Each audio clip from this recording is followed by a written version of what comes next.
ਭਾਈ ਦਿਲਾਵਰ ਸਿੰਘ ਨੂੰ ਸ਼ਹੀਦੀ ਦਿਹਾੜੇ ਤੇ ਕੀਤਾ ਜਾ ਰਿਹਾ ਹੈ ਯਾਦ।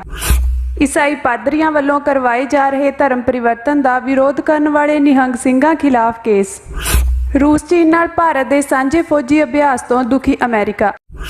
ਮੋਦੀ ਨੇ ਕਣਕ ਦੇ ਐਕਸਪੋਰਟ ਤੇ ਪਾਬੰਦੀ ਲਾ ਕੇ ਅੰਬਾਨੀ ਨੂੰ ਕੀਤਾ ਮਾਲਾ ਮਾਲ। ਵਾਹਿਗੁਰੂ ਜੀ ਕਾ ਖਾਲਸਾ ਵਾਹਿਗੁਰੂ ਜੀ ਕੀ ਫਤਿਹ। ਸੁਰਖੀਆਂ ਤੋਂ ਬਾਅਦ ਹੁਣ ਖਬਰਾਂ ਦੇ ਵਿਸਥਾਰ ਵੱਲ ਵਧਦੇ ਹਾਂ। ਸਭ ਤੋਂ ਪਹਿਲਾਂ ਗੱਲ ਕਰਦੇ ਹਾਂ ਸ਼ਹੀਦ ਭਾਈ ਦਿਲਾਵਰ ਸਿੰਘ ਜੀ ਦੀ। ਅੱਜ ਸ਼ਹੀਦ ਭਾਈ ਦਿਲਾਵਰ ਸਿੰਘ ਜੀ ਦਾ ਸ਼ਹੀਦੀ ਦਿਹਾੜਾ ਹੈ। ਸ਼ਹੀਦ ਭਾਈ ਦਿਲਾਵਰ ਸਿੰਘ ਬਾਰੇ ਅਸੀਂ ਸਭ ਜਾਣਦੇ ਹਾਂ ਕਿ ਕਿਸ ਤਰ੍ਹਾਂ ਪੰਜਾਬ ਦੇ ਵਿੱਚ ਦਰਬਾਰ ਸਾਹਿਬ ਦੇ ਉੱਤੇ 1984 ਵਿੱਚ ਭਾਰਤੀ ਫੌਜਾਂ ਵੱਲੋਂ ਹਮਲਾ ਕੀਤੇ ਜਾਣ ਤੋਂ ਬਾਅਦ ਅਤੇ ਨਵੰਬਰ 1984 ਦੀ ਸਿੱਖ ਨਸਲਕੁਸ਼ੀ ਤੋਂ ਬਾਅਦ ਪੰਜਾਬ ਦੇ ਨੌਜਵਾਨਾਂ ਨੇ ਜਦੋਂ ਆਪਣੀ ਅਣਖ ਆਬਰੂ ਦੀ ਖਾਤਰ ਅਤੇ ਆਜ਼ਾਦ ਰਾਜ ਖਾਲਿਸਤਾਨ ਦੀ ਸਥਾਪਤੀ ਦੇ ਲਈ ਹਥਿਆਰਬੰਦ ਸੰਘਰਸ਼ ਸ਼ੁਰੂ ਕੀਤਾ ਤੇ ਪੰਜਾਬ ਦੇ ਵਿੱਚ ਖਾੜਕੂ ਸੰਘਰਸ਼ ਜਦੋਂ ਸਿਖਰਾਂ ਤੇ ਸੀ ਤੇ 1992 ਦੇ ਵਿੱਚ ਮਹਿਜ਼ 25% ਵੋਟਾਂ ਦੇ ਨਾਲ ਪੰਜਾਬ ਦੇ ਵਿੱਚ ਕਾਂਗਰਸ ਦੀ ਸਰਕਾਰ ਬਣੀ ਤੇ ਮੁੱਖ ਮੰਤਰੀ ਬੇਅੰਤ ਸਿੰਘ ਬਣਿਆ, ਜਿਸ ਨੇ ਕਿ KPS ਗਿੱਲ ਦੇ ਨਾਲ ਮਿਲ ਕੇ ਪੰਜਾਬ ਦੇ ਵਿੱਚ ਝੂਠੇ ਪੁਲਿਸ ਮੁਕਾਬਲਿਆਂ ਦੀ ਹਨੇਰੀ ਲਿਆਂਦੀ। ਪੰਜਾਬ ਦੇ ਪਿੰਡਾਂ ਦੇ ਮੁੰਡਿਆਂ ਨੂੰ ਪੁਲਿਸ ਮੁਲਾਜ਼ਮ ਆਮ ਚੁੱਕ ਕੇ ਖਾੜਕੂ ਦੱਸ ਕੇ ਝੂਠੇ ਪੁਲਿਸ ਮੁਕਾਬਲਿਆਂ ਦੇ ਵਿੱਚ ਮਾਰਦੇ ਰਹੇ ਤੇ ਤਰੱਕੀਆਂ ਤੇ ਇਨਾਮ ਹਾਸਲ ਕਰਦੇ ਰਹੇ। ਕਿੰਨੇ ਹੀ ਕੇਸ ਅੱਜ ਵੀ ਭਾਰਤੀ ਅਦਾਲਤਾਂ ਦੇ ਵਿੱਚ ਉਹਨਾਂ ਮੁਕਾਬਲਿਆਂ ਦੇ ਪੁਲਿਸ ਮੁਕਾਬਲਿਆਂ ਦੇ ਚੱਲ ਰਹੇ ਨੇ। ਕਈ ਪੁਲਿਸ ਮੁਲਾਜ਼ਮਾਂ ਨੂੰ ਬੜੇ ਸਾਲਾਂ ਦੇ ਮੁਕੱਦਮਿਆਂ ਤੋਂ ਬਾਅਦ ਹੁਣ ਭਾਰਤੀ ਅਦਾਲਤਾਂ ਨੇ ਸਜ਼ਾਵਾਂ ਵੀ ਦਿੱਤੀਆਂ ਨੇ। ਪਰ ਉਹ ਸਮਾਂ ਸੀ ਜਦੋਂ ਜਿੱਥੇ ਇੱਕ ਪਾਸੇ ਪੰਜਾਬ ਪੁਲਿਸ ਦੇ ਮੁਲਾਜ਼ਮ ਜਿਹੜੇ ਆ ਉਹ ਤਰੱਕੀਆਂ ਦੀ ਖਾਤਰ ਝੂਠੇ ਪੁਲਿਸ ਮੁਕਾਬਲੇ ਬਣਾ ਰਹੇ ਸੀ, ਉਦੋਂ ਹੀ ਪੰਜਾਬ ਪੁਲਿਸ ਦੇ ਵਿੱਚ ਕੰਮ ਕਰਦੇ ਸ਼ਹੀਦ ਭਾਈ ਦਿਲਾਵਰ ਸਿੰਘ ਅਤੇ ਉਹਨਾਂ ਦੇ ਸਾਥੀ ਬਲਵੰਤ ਸਿੰਘ ਰਾਜੋਆਣਾ ਨੇ ਫੈਸਲਾ ਕੀਤਾ ਤੇ ਇਸ ਜ਼ੁਲਮੀ ਸਰਕਾਰ ਦਾ ਖਾਤਮਾ ਕਰਨ ਦੀ ਉਹਨਾਂ ਨੇ ਵਿਉਂਤ ਉਲੀਕੀ। ਬੱਬਰ ਖਾਲਸਾ ਦੇ ਨਾਲ ਮਿਲ ਕੇ ਜਿਸ ਤਰ੍ਹਾਂ ਸ਼ਹੀਦ ਭਾਈ ਦਿਲਾਵਰ ਸਿੰਘ ਹੋਰਾਂ ਨੇ ਇਹ ਐਕਸ਼ਨ ਕੀਤਾ ਕਿ ਪੰਜਾਬ ਸਕੱਤਰੇਤ ਦੇ ਵਿੱਚ ਮੁੱਖ ਮੰਤਰੀ ਬੇਅੰਤ ਸਿੰਘ ਨੂੰ ਮਨੁੱਖੀ ਬੰਬ ਬਣ ਕੇ ਉਡਾਇਆ। ਅੱਜ ਦੇ ਦਿਨ ਭਾਵ 31 ਅਗਸਤ 1995 ਵਾਲੇ ਦਿਨ ਸ਼ਹੀਦ ਭਾਈ ਦਿਲਾਵਰ ਸਿੰਘ ਨੇ ਪੰਜਾਬ ਦੇ ਵਿੱਚ ਜਿਹੜੀ ਝੂਠੇ ਪੁਲਿਸ ਮੁਕਾਬਲਿਆਂ ਦੀ ਹਨੇਰੀ ਚੱਲ ਰਹੀ ਸੀ ਉਸ ਨੂੰ ਠੱਲ ਪਾਈ ਤੇ ਅੱਜ ਸਮੁੱਚੀ ਕੌਮ ਸਿੱਖ ਕੌਮ ਅੱਜ ਸ਼ਹੀਦ ਭਾਈ ਦਿਲਾਵਰ ਸਿੰਘ ਜੀ ਨੂੰ ਯਾਦ ਕਰ ਰਹੀ ਆ। ਪੰਜਾਬ ਦੇ ਵਿੱਚ ਭਾਰਤ ਦੇ ਵਿੱਚ ਪੂਰੀ ਦੁਨੀਆ ਦੇ ਵਿੱਚ ਜਿੱਥੇ ਵੀ ਸਿੱਖ ਨੇ ਕਈ ਸਮਾਗਮ ਸ਼ਹੀਦ ਭਾਈ ਦਿਲਾਵਰ ਸਿੰਘ ਜੀ ਦੀ ਯਾਦ ਦੇ ਵਿੱਚ ਹੁੰਦੇ ਨੇ। ਸਭ ਤੋਂ ਵੱਡਾ ਸਮਾਗਮ ਜਿਹੜਾ ਆ ਉਹ ਸ਼੍ਰੀ ਅਕਾਲ ਤਖਤ ਸਾਹਿਬ ਜੀ ਦੇ ਉੱਤੇ ਸ਼ਹੀਦ ਭਾਈ ਦਿਲਾਵਰ ਸਿੰਘ ਜੀ ਦੀ ਯਾਦ ਦੇ ਵਿੱਚ ਅਰਦਾਸ ਹੁੰਦੀ ਹੈ ਤੇ ਅੱਜ ਵੀ ਅਰਦਾਸ ਕੀਤੀ ਗਈ ਤੇ ਸ਼ਹੀਦ ਭਾਈ ਦਿਲਾਵਰ ਸਿੰਘ ਜੀ ਦੀ ਯਾਦ ਦੇ ਵਿੱਚ ਅਖੰਡ ਪਾਠ ਸਾਹਿਬ ਜੀ ਦੇ ਭੋਗ ਪਾਏ ਗਏ। ਸ਼ਹੀਦ ਭਾਈ ਦਿਲਾਵਰ ਸਿੰਘ ਜੀ ਦੀ ਜਿਹੜੀ ਇਹ ਕੁਰਬਾਨੀ ਆ ਇਹ ਮਨੁੱਖੀ ਹੱਕਾਂ ਦੀ ਜਿਹੜੇ ਸੰਘਰਸ਼ ਨੇ ਉਹਨਾਂ ਦੇ ਵਿੱਚ ਵੀ ਗਿਣੀ ਜਾਂਦੀ ਆ, ਕਿਉਂਕਿ ਉਸ ਸਮੇਂ ਦੀ ਸਰਕਾਰ ਵੱਡੇ ਪੱਧਰ ਤੇ ਮਨੁੱਖੀ ਹੱਕਾਂ ਦਾ ਘਾਣ ਕਰ ਰਹੀ ਸੀ ਤੇ ਸ਼ਹੀਦ ਭਾਈ ਦਿਲਾਵਰ ਸਿੰਘ ਜੀ ਨੇ ਆਪਣੀ ਜਾਨ ਦੇ ਕੇ ਤੇ ਉਸ ਝੂਠੇ ਮੁਕਾਬਲਿਆਂ ਦੇ ਦੌਰ ਨੂੰ ਖਤਮ ਕੀਤਾ। ਦਰਬਾਰ ਸਾਹਿਬ ਤੇ ਜੂਨ 1984 ਵਿੱਚ ਹੋਏ ਭਾਰਤੀ ਫੌਜੀ ਹਮਲੇ ਅਤੇ ਨਵੰਬਰ 1984 ਵਿੱਚ ਦਿੱਲੀ ਸਮੇਤ ਸਾਰੇ ਭਾਰਤ ਵਿੱਚ ਹੋਈ ਸਿੱਖ ਨਸਲਕੁਸ਼ੀ ਤੋਂ ਬਾਅਦ ਸਿੱਖਾਂ ਨੇ ਆਪਣਾ ਆਜ਼ਾਦ ਰਾਜ ਖਾਲਿਸਤਾਨ ਸਥਾਪਿਤ ਕਰਨ ਦੀ ਮੁਹਿੰਮ ਛੇੜ ਦਿੱਤੀ ਸੀ। ਇਹ ਸੰਘਰਸ਼ ਲੋਕਤਾਂਤਰਿਕ ਅਤੇ ਹਥਿਆਰਬੰਦ ਦੋਵੇਂ ਤਰੀਕਿਆਂ ਨਾਲ ਲੜਿਆ ਗਿਆ। 1992 ਵਿੱਚ ਸਿੱਖ ਧਿਰਾਂ ਵੱਲੋਂ ਪੰਜਾਬ ਵਿਧਾਨ ਸਭਾ ਦੀਆਂ ਚੋਣਾਂ ਦਾ ਬਾਈਕਾਟ ਕਰਨ ਦੇ ਐਲਾਨ ਤੋਂ ਬਾਅਦ ਮਹਿਜ਼ 25% ਵੋਟਾਂ ਪੋਲ ਹੋਈਆਂ ਸਨ। ਇਸ ਮਤ ਨਾਲ ਪੰਜਾਬ ਵਿੱਚ ਕਾਂਗਰਸ ਦੀ ਸਰਕਾਰ ਬਣੀ ਅਤੇ ਮੁੱਖ ਮੰਤਰੀ ਬੇਅੰਤ ਸਿੰਘ ਨੂੰ ਬਣਾਇਆ ਗਿਆ। ਬੇਅੰਤ ਸਿੰਘ ਦੀ ਸਰਕਾਰ ਨੇ ਪੰਜਾਬ ਵਿੱਚ ਝੂਠੇ ਪੁਲਿਸ ਮੁਕਾਬਲਿਆਂ ਦੀ ਹਨੇਰੀ ਲਿਆ ਦਿੱਤੀ ਅਤੇ ਪਿੰਡਾਂ ਵਿੱਚੋਂ ਪੁਲਿਸ ਆਮ ਨੌਜਵਾਨਾਂ ਨੂੰ ਚੁੱਕ ਕੇ ਮਾਰ ਦਿੰਦੀ ਤੇ ਖਾੜਕੂ ਦੱਸ ਕੇ ਤਰੱਕੀਆਂ ਹਾਸਲ ਕਰਦੀ। ਬੇਅੰਤ ਸਿੰਘ ਦੀ ਸਰਕਾਰ ਵੱਲੋਂ ਕੀਤੇ ਜਾ ਰਹੇ ਇਸ ਮਨੁੱਖੀ ਹੱਕਾਂ ਦੇ ਘਾਣ ਨੂੰ ਰੋਕਣ ਲਈ ਪੰਜਾਬ ਪੁਲਿਸ ਦੇ ਹੀ ਕੁਝ ਸਿੱਖ ਨੌਜਵਾਨਾਂ ਨੇ ਸਿੱਖ ਖਾੜਕੂਆਂ ਨਾਲ ਮਿਲ ਕੇ ਬੇਅੰਤ ਸਿੰਘ ਨੂੰ ਕਤਲ ਕਰਨ ਦੀ ਨੀਤੀ ਬਣਾਈ। ਪੰਜਾਬ ਪੁਲਿਸ ਦੇ ਸਿਪਾਹੀ ਦਿਲਾਵਰ ਸਿੰਘ ਨੇ 31 ਅਗਸਤ 1995 ਨੂੰ ਮਨੁੱਖੀ ਬੰਬ ਬਣ ਕੇ ਪੰਜਾਬ ਸਕੱਤਰੇਤ ਵਿੱਚ ਧਮਾਕੇ ਨਾਲ ਉਡਾ ਕੇ ਮੁੱਖ ਮੰਤਰੀ ਬੇਅੰਤ ਸਿੰਘ ਨੂੰ ਕਤਲ ਕਰ ਦਿੱਤਾ ਸੀ। ਸ਼ਹੀਦ ਭਾਈ ਦਿਲਾਵਰ ਸਿੰਘ ਦੀ ਤਸਵੀਰ ਦਰਬਾਰ ਸਾਹਿਬ ਅੰਮ੍ਰਿਤਸਰ ਵਿਖੇ ਕੇਂਦਰੀ ਸਿੱਖ ਅਜਾਇਬ ਘਰ ਵਿੱਚ ਲਾਈ ਗਈ ਹੈ ਅਤੇ ਉਹਨਾਂ ਦਾ ਸ਼ਹੀਦੀ ਦਿਹਾੜਾ ਅਕਾਲ ਤਖਤ ਸਾਹਿਬ ਵਿਖੇ ਮਨਾਇਆ ਜਾਂਦਾ ਹੈ। आज का दिन सिख कौम के वास्ते बड़ा इतिहासिक दिन है, क्योंकि आज के दिन भाई साहब भाई दिलावर सिंह बब्बर ने पंजाब के अंदर जो वड्डे पद्धर के उत्ते कतलेआम किए जा रहे थे, बेतहाशा तरीके दे नाल झूठे मुकाबले किए जा रहे थे, नौजवानी का घाण किया जा रहा सीगा, ਧੀਆਂ ਭੈਣਾਂ ਦੀ ਥਾਣਿਆਂ ਦੇ ਵਿੱਚ ਬੇਪਤੀ ਕੀਤੀ ਜਾ ਰਹੀ ਸੀਗੀ ਅਤੇ ਸਾਡੇ ਬਜ਼ੁਰਗਾਂ ਮਾਤਾਵਾਂ ਭੈਣਾਂ ਸਾਰਿਆਂ ਨੂੰ ਬੇਪਤ ਕੀਤਾ ਜਾ ਰਿਹਾ ਸੀਗਾ। ਦਸਤਾਰਾਂ ਦੀ ਤੇ ਕਕਾਰਾਂ ਦੀ ਬੇਅਦਬੀ ਕੀਤੀ ਜਾਂਦੀ ਸੀਗੀ। ਉਸ ਵੇਲੇ ਰਾਜ ਸੀਗਾ ਬੇਅੰਤ ਸਿੰਘ ਬੁੱਚੜ ਦਾ ਔਰ ਉਸ ਜ਼ੁਲਮ ਨੂੰ ਠੱਲ ਪਾਉਣ ਵਾਸਤੇ ਭਾਈ ਸਾਹਿਬ ਭਾਈ ਦਿਲਾਵਰ ਸਿੰਘ ਬੱਬਰ ਨੇ ਇੱਕ ਬਹਾਨ ਕੁਰਬਾਨੀ ਕਰਕੇ, ਇੱਕ ਅਦੁੱਤੀ ਕੁਰਬਾਨੀ ਕਰਕੇ ਆਪਣੇ ਸਰੀਰ ਦਾ ਫੀਤਾ ਅਲੱਗ ਕਰਕੇ ਐਸੀ ਕੁਰਬਾਨੀ ਕੀਤੀ ਕਿ ਭਾਈ ਸਾਹਿਬ ਭਾਈ ਦਿਲਾਵਰ ਸਿੰਘ ਬੱਬਰ ਦੇ ਖੂਨ ਦੇ ਨਾਲ, ਪਵਿੱਤਰ ਖੂਨ ਦੇ ਨਾਲ ਜਿਹੜਾ ਸੀਗਾ ਪੰਜਾਬ ਦੇ ਵਿੱਚ ਜਿਹੜੇ ਝੂਠੇ ਮੁਕਾਬਲੇ ਹੋ ਰਹੇ ਸੀਗੇ ਉਹਨਾਂ ਨੂੰ ਠੱਲ ਪੈ ਗਈ। ਸੋ ਇਹ ਇੱਕ ਐਸਾ ਪੰਥਕ ਜਜ਼ਬਾ ਸੀਗਾ। ਅਸੀਂ ਸਮਝਦੇ ਹਾਂ ਕਿ ਅੱਜ ਦੇ ਦਿਨ ਇਹ ਸਾਰੀ ਸਿੱਖ ਕੌਮ ਨੂੰ ਇੱਕ ਸੁਨੇਹਾ ਜਾਂਦਾ ਹੈ ਕਿ ਜੋ ਜਜ਼ਬਾ ਭਾਈ ਸਾਹਿਬ ਭਾਈ ਦਿਲਾਵਰ ਸਿੰਘ ਬੱਬਰ ਵਿੱਚ ਸੀਗਾ, ਉਹ ਜਜ਼ਬਾ ਕੌਮ ਦੇ ਵਿੱਚੋਂ ਅੱਜ ਮਿਸਿੰਗ ਹੋ ਰਿਹਾ ਹੈ, ਹੌਲੀ ਹੌਲੀ ਮਨਫੀ ਹੋ ਰਿਹਾ ਹੈ। ਉਹ ਜਜ਼ਬੇ ਦੀ ਲੋੜ ਹੈ ਕਿਉਂਕਿ ਭਾਈ ਸਾਹਿਬ ਭਾਈ ਦਿਲਾਵਰ ਸਿੰਘ ਬੱਬਰ ਐਡੀ ਵੱਡੀ ਕੁਰਬਾਨੀ ਕਰਨ ਦੇ ਬਾਅਦ ਅਤੇ ਉਹਨਾਂ ਦੇ ਸਾਥੀ ਜਿਹੜੇ ਭਾਈ ਸਾਹਿਬ ਭਾਈ ਜਗਤਾਰ ਸਿੰਘ ਜੀ ਹਵਾਰਾ, ਜਥੇਦਾਰ ਸ਼੍ਰੀ ਅਕਾਲ ਤਖਤ ਸਾਹਿਬ, ਭਾਈ ਤਾਰਾ ਜੀ, ਭਾਈ ਪਿਓਰਾ ਜੀ ਅਤੇ ਬਾਕੀ ਸਾਰੇ ਸਿੰਘ ਜਿਹੜੇ ਸੀਗੇ, ਤੇ ਇਹਨਾਂ ਸਾਰਿਆਂ ਨੂੰ ਜੋ ਇੰਟਰਨੈਟ ਦੇ ਰਾਹੀਂ ਪਤਾ ਲੱਗਦਾ ਹੈ, ਜੋ ਜਜਮੈਂਟਸ ਹੈਗੀਆਂ ਨੇ ਉਹਦੇ ਨਾਲ ਹੀ ਪਤਾ ਲੱਗਦਾ ਹੈ ਕਿ ਭਾਈ ਸਾਹਿਬ ਭਾਈ ਵਧਾਵਾ ਸਿੰਘ ਜੀ ਬੱਬਰ ਜੋ ਕਿ 4 ਦਹਾਕਿਆਂ ਤੋਂ ਵੱਧ ਸਮੇਂ ਤੋਂ ਕੌਮ ਦੀ ਸੇਵਾ ਕਰ ਰਹੇ ਨੇ, ਇੰਟਰਨੈਟ ਦੇ ਮੁਤਾਬਕ ਤੇ ਜਜਮੈਂਟ ਦੇ ਮੁਤਾਬਕ ਉਸ ਜਜਮੈਂਟ ਦੇ ਵਿੱਚ ਭਾਈ ਸਾਹਿਬ ਭਾਈ ਵਧਾਵਾ ਸਿੰਘ ਬੱਬਰ ਨੂੰ ਜਿਹੜਾ ਸੀਗਾ ਮੁੱਖ ਰੂਪ ਦੇ ਵਿੱਚ ਪਲੈਨਰ ਦੇ ਰੂਪ ਵਿੱਚ ਰੱਖਿਆ ਗਿਆ।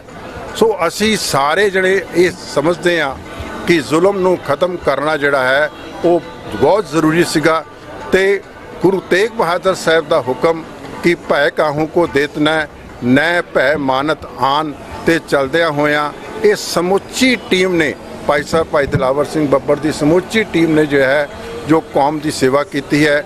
ਅੱਜ ਅਸੀਂ ਉਹਨਾਂ ਨੂੰ ਕੇਸਰੀ ਪ੍ਰਣਾਮ ਕਰਨ ਵਾਸਤੇ, ਨਤਮਸਤਕ ਹੋਣ ਵਾਸਤੇ ਸਾਰੀਆਂ ਜਥੇਬੰਦੀਆਂ ਜਿਹੜੀਆਂ ਨੇ ਇੱਥੇ ਸ਼੍ਰੀ ਅਕਾਲ ਤਖਤ ਸਾਹਿਬ ਤੇ ਪੁੱਜੀਆਂ ਨੇ। ਸਾਨੂੰ ਇਸ ਗੱਲ ਦੀ ਖੁਸ਼ੀ ਹੈ ਕਿ ਸ਼੍ਰੋਮਣੀ ਗੁਰਦੁਆਰਾ ਪ੍ਰਬੰਧਕ ਕਮੇਟੀ ਨੇ ਜਿਹੜੇ ਕੌਮੀ ਸ਼ਹੀਦ ਐਲਾਨੇ ਗਏ ਸੀਗੇ ਭਾਈ ਸਾਹਿਬ ਭਾਈ ਦਿਲਾਵਰ ਸਿੰਘ ਬੱਬਰ ਦੀ, ਉਹਨਾਂ ਨੂੰ ਕੁਝ ਦਿਨ ਪਹਿਲਾਂ ਹੀ ਉਹਨਾਂ ਦੀ ਤਸਵੀਰ ਜਿਹੜੀ ਹੈ ਉਹ ਕੇਂਦਰੀ ਅਜਾਇਬ ਘਰ ਦੇ ਵਿੱਚ ਲਗਾਈ ਹੈ। ਸੋ ਇਹ ਮੁਬਾਰਕ ਹੈ ਸ਼੍ਰੋਮਣੀ ਗੁਰਦੁਆਰਾ ਪ੍ਰਬੰਧਕ ਕਮੇਟੀ ਨੂੰ ਵੀ ਕਿ ਉਹਨਾਂ ਨੇ ਦੇਰ ਆਏ ਦੁਰਸਤ ਆਏ ਤੇ ਚਲਦੇ ਹੋਇਆਂ ਉਹਨਾਂ ਨੇ ਇਹ ਤਸਵੀਰ ਜਿਹੜੀ ਹੈ ਕੇਂਦਰੀ ਅਜਾਇਬ ਘਰ ਦੇ ਵਿੱਚ ਲਗਾ ਕਰਕੇ ਜਿੱਥੇ ਉਹਨਾਂ ਨੇ ਸ਼ਹੀਦਾਂ ਨੂੰ ਜਾਂ ਸਤਿਕਾਰ ਦਿੱਤਾ ਹੈ, ਉੱਥੇ ਉਹਨਾਂ ਨੇ ਇੱਕ ਬੜੇ ਲੰਬੇ ਸਮੇਂ ਤੋਂ ਚਲੀ ਆ ਰਹੀ ਮੰਗ ਨੂੰ ਪੂਰਾ ਕੀਤਾ ਹੈ। ਵਾਹਿਗੁਰੂ ਜੀ ਕਾ ਖਾਲਸਾ, ਵਾਹਿਗੁਰੂ ਜੀ ਕੀ ਫਤਿਹ। ਬਹੁਤ ਚਰਚਿਤ ਸਿੱਧੂ ਮੂਸੇਵਾਲਾ ਕਤਲ ਮਾਮਲੇ ਦੇ ਵਿੱਚ ਪੰਜਾਬ ਪੁਲਿਸ ਨੇ ਚਾਰਜ ਸ਼ੀਟ ਦਾਖਲ ਕਰਤੀ ਆ। 1850 ਸਫ਼ਿਆਂ ਦੀ ਇਹ ਚਾਰਜ ਸ਼ੀਟ ਆ, ਬਹੁਤ ਵੱਡੀ ਚਾਰਜ ਸ਼ੀਟ ਆ ਜਿਸ ਦੇ ਵਿੱਚ ਕਈ ਤੱਥ ਸਾਹਮਣੇ ਆ ਰਹੇ ਨੇ।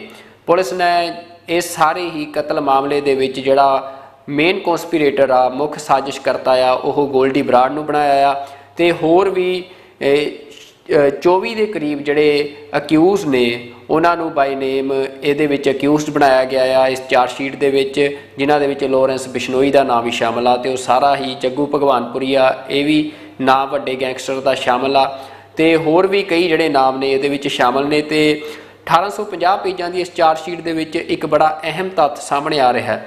ਪੰਜਾਬ ਪੁਲਿਸ ਨੇ ਮੰਨਿਆ ਕਿ ਸਿੱਧੂ ਮੂਸੇਵਾਲਾ ਦੀ ਜਿਹੜੀ ਸਿਕਿਉਰਿਟੀ ਆ ਉਸ ਨੂੰ ਜਿਵੇਂ ਘਟਾਇਆ ਗਿਆ ਤੇ ਉਸ ਦਾ ਜਿਵੇਂ ਪ੍ਰਚਾਰ ਕੀਤਾ ਗਿਆ, ਉਹ ਕਿਤੇ ਨਾ ਕਿਤੇ ਇੱਕ ਵੱਡਾ ਕਾਰਨ ਬਣਿਆ ਸਿੱਧੂ ਮੂਸੇਵਾਲਾ ਦੇ ਕਤਲ ਦਾ। ਚਾਰਜ ਸ਼ੀਟ ਦੇ ਵਿੱਚ ਇਹ ਕਿਹਾ ਗਿਆ ਕਿ ਜਦੋਂ ਇਹਨਾਂ ਗੈਂਗਸਟਰਸ ਨੂੰ ਸਿੱਧੂ ਮੂਸੇਵਾਲਾ ਦਾ ਕਤਲ ਕਰਨ ਵਾਲੇ ਲੋਕਾਂ ਨੂੰ ਇਸ ਗੱਲ ਦਾ ਪਤਾ ਲੱਗਿਆ ਕਿ ਸਿੱਧੂ ਮੂਸੇਵਾਲਾ ਦੀ ਸਿਕਿਉਰਿਟੀ ਘਟਾ ਲਈ ਗਈ ਆ, ਤਾਂ ਉਸ ਤੋਂ ਬਾਅਦ ਗੋਲਡੀ ਬਰਾੜ ਨੇ ਆਪਣੇ ਸੈਲਸ ਨੂੰ ਐਕਟਿਵ ਕੀਤਾ ਤੇ ਕਿਹਾ ਕਿ ਜਲਦ ਤੋਂ ਜਲਦ ਜਿਹੜਾ ਇਹ ਕੰਮ ਆ ਉਹ ਸਿਰੇ ਚੜਾਇਆ ਜਾਵੇ। ਤੇ ਉਸ ਤੋਂ ਬਾਅਦ ਜਿਹੜੇ ਸ਼ੂਟਰਸ ਨੇ ਉਹ ਸਿੱਧੂ ਮੂਸੇਵਾਲਾ ਦੇ ਪਿੰਡ ਵੱਲ ਨੂੰ ਰਵਾਨਾ ਹੁੰਦੇ ਆ ਤੇ ਸਿੱਧੂ ਮੂਸੇਵਾਲਾ ਦਾ ਜਿਸ ਤਰ੍ਹਾਂ ਕਤਲ ਹੁੰਦਾ ਅਸੀਂ ਸਾਰੇ ਜਾਣਦੇ ਆ। ਤੇ ਹੁਣ ਇਹ ਵੱਡਾ ਖੁਲਾਸਾ ਹੋਇਆ। ਦੱਸ ਦਈਏ ਕਿ ਇਸ ਦਾ ਵੱਡਾ ਇਲਜ਼ਾਮ ਆਮ ਆਦਮੀ ਪਾਰਟੀ ਦੀ ਸਰਕਾਰ ਤੇ ਲੱਗਦਾ ਹੈ ਕਿ ਸਿੱਧੂ ਮੂਸੇਵਾਲਾ ਦੀ ਪਹਿਲਾਂ ਸੁਰੱਖਿਆ ਨੂੰ ਘਟਾਉਣਾ ਤੇ ਉਸ ਤੋਂ ਬਾਅਦ ਉਸ ਦਾ ਆਮ ਆਦਮੀ ਪਾਰਟੀ ਦੇ ਆਪਣੇ ਅਫੀਸ਼ੀਅਲ ਪੇਜਾਂ ਤੋਂ ਪ੍ਰਚਾਰ ਕਰਨਾ। ਇਸ ਪ੍ਰਚਾਰ ਕਰਨ ਬਾਰੇ ਜਾਂ ਇਸ ਅਹਿਮ ਜਾਣਕਾਰੀ ਨੂੰ ਜਨਤਕ ਕਰਨ ਬਾਰੇ ਜੋ ਸਿੱਧੂ ਮੂਸੇਵਾਲਾ ਦੇ ਕਤਲ ਦੀ ਅਸੀਂ ਕਹਿ ਸਕਦੇ ਹਾਂ ਕਿ ਇੱਕ ਵੱਡੀ ਵਜ੍ਹਾ ਬਣੀ ਆ, ਉਸ ਜਾਣਕਾਰੀ ਨੂੰ ਜਨਤਕ ਕਰਨ ਵਾਲੇ ਲੋਕਾਂ ਦੇ ਉੱਤੇ ਫਿਲਹਾਲ ਕੋਈ ਕਾਰਵਾਈ ਨਹੀਂ ਹੋਈ। ਤਾਂ ਇਹ ਜਿਹੜੀ ਚਾਰਜ ਸ਼ੀਟ ਆ ਹੁਣ ਉਹ ਦਾਖਲ ਕਰ ਦਿੱਤੀ ਗਈ ਆ ਤੇ ਇਸ ਦੇ ਉੱਤੇ ਹੁਣ ਜਿਹੜੀ ਕਾਰਵਾਈ ਆ ਉਹ ਅੱਗੇ ਵਧ ਰਹੀ ਆ। ਸਿੱਧੂ ਮੂਸੇਵਾਲਾ ਕਤਲ ਮਾਮਲੇ ਵਿੱਚ 1850 ਪੇਜਾਂ ਦੀ ਚਾਰਜਸ਼ੀਟ ਦਾਖਲ ਕਰ ਦਿੱਤੀ ਗਈ ਹੈ। ਪੰਜਾਬ ਪੁਲਿਸ ਨੇ ਇਸ ਮਾਮਲੇ ਵਿੱਚ ਮੁੱਖ ਦੋਸ਼ੀ ਗੋਲਡੀ ਬਰਾੜ ਨੂੰ ਬਣਾਇਆ ਹੈ। ਚਾਰਜਸ਼ੀਟ ਵਿੱਚ ਪੁਲਿਸ ਨੇ ਮੰਨਿਆ ਹੈ ਕਿ 26 ਮਈ ਨੂੰ ਸਿੱਧੂ ਮੂਸੇਵਾਲਾ ਦੀ ਸੁਰੱਖਿਆ ਘਟਾਉਣ ਦੀ ਖਬਰ ਜਨਤਕ ਹੋਣ ਤੋਂ ਬਾਅਦ ਕਾਤਲਾਂ ਨੇ ਕਤਲ ਨੂੰ ਤੁਰੰਤ ਅੰਜਾਮ ਦੇਣ ਦਾ ਫੈਸਲਾ ਕੀਤਾ। ਪੰਜਾਬ ਸਰਕਾਰ ਵੱਲੋਂ ਸਿੱਧੂ ਮੂਸੇਵਾਲਾ ਦੀ ਸੁਰੱਖਿਆ ਘਟਾਉਣ ਦੀ ਜਾਣਕਾਰੀ ਆਮ ਆਦਮੀ ਪਾਰਟੀ ਦੇ ਅਫੀਸ਼ੀਅਲ ਫੇਸਬੁੱਕ ਖਾਤੇ ਤੋਂ ਫੈਲਾਈ ਗਈ ਸੀ। ਪੰਜਾਬ ਸਰਕਾਰ ਨੇ ਕਿਹਾ ਸੀ ਕਿ ਇਹ ਜਾਣਕਾਰੀ ਜਨਤਕ ਕਰਨ ਵਾਲਿਆਂ ਖਿਲਾਫ ਕਾਰਵਾਈ ਕੀਤੀ ਜਾਵੇਗੀ, ਪਰ ਅਜੇ ਤੱਕ ਕਿਸੇ ਖਿਲਾਫ ਕੋਈ ਕਾਰਵਾਈ ਨਹੀਂ ਹੋਈ ਹੈ। ਸਿੱਧੂ ਮੂਸੇਵਾਲਾ ਦੇ ਕਤਲ ਦੀ ਜਾਂਚ ਕਰ ਰਹੇ ਅਧਿਕਾਰੀ ਅੰਗਰੇਜ਼ ਸਿੰਘ ਨੂੰ ਅਚਾਨਕ ਮਾਨਸਾ ਦੇ ਸੀਨੀਅਰ ਕਪਤਾਨ ਪੁਲਿਸ ਗੌਰਵ ਤੂਰਾ ਵੱਲੋਂ ਬਦਲ ਦਿੱਤਾ ਗਿਆ ਹੈ। ਪਹਿਲਾਂ ਥਾਣਾ ਸਿਟੀ 1 ਦੇ ਮੁਖੀ ਅੰਗਰੇਜ਼ ਸਿੰਘ ਇਸ ਕਤਲकांड ਦੀ ਜਾਂਚ ਕਰ ਰਹੇ ਸਨ। ਹੁਣ ਉਹਨਾਂ ਦੀ ਥਾਂ ਗੁਰਲਾਲ ਸਿੰਘ ਨੂੰ ਜਾਂਚ ਅਫਸਰ ਲਾਇਆ ਗਿਆ ਹੈ। ਪੰਜਾਬ ਪੁਲਿਸ ਹੁਣ ਤੱਕ ਸਿੱਧੂ ਮੂਸੇਵਾਲਾ ਕਤਲ ਮਾਮਲੇ ਦੇ ਵਿੱਚ 20 ਲੋਕਾਂ ਨੂੰ ਗ੍ਰਿਫਤਾਰ ਕਰ ਚੁੱਕੀ ਆ ਤੇ ਇੱਕ ਹੋਰ ਜਿਹੜਾ ਵੱਡਾ ਅਕਿਊਜ਼ਡ ਸੀ ਸਚਿਨ ਥਾਪਨ, ਜਿਸ ਦਾ ਨਾਂ ਇਸ ਚਾਰਜਸ਼ੀਟ ਦੇ ਵਿੱਚ ਵੀ ਸ਼ਾਮਲ ਹੈ, ਉਸ ਨੂੰ ਅਜ਼ਰਬੈਜਾਨ ਦੇ ਵਿੱਚ ਡਿਟੇਨ ਕਰ ਲਿਆ ਗਿਆ ਹੈ।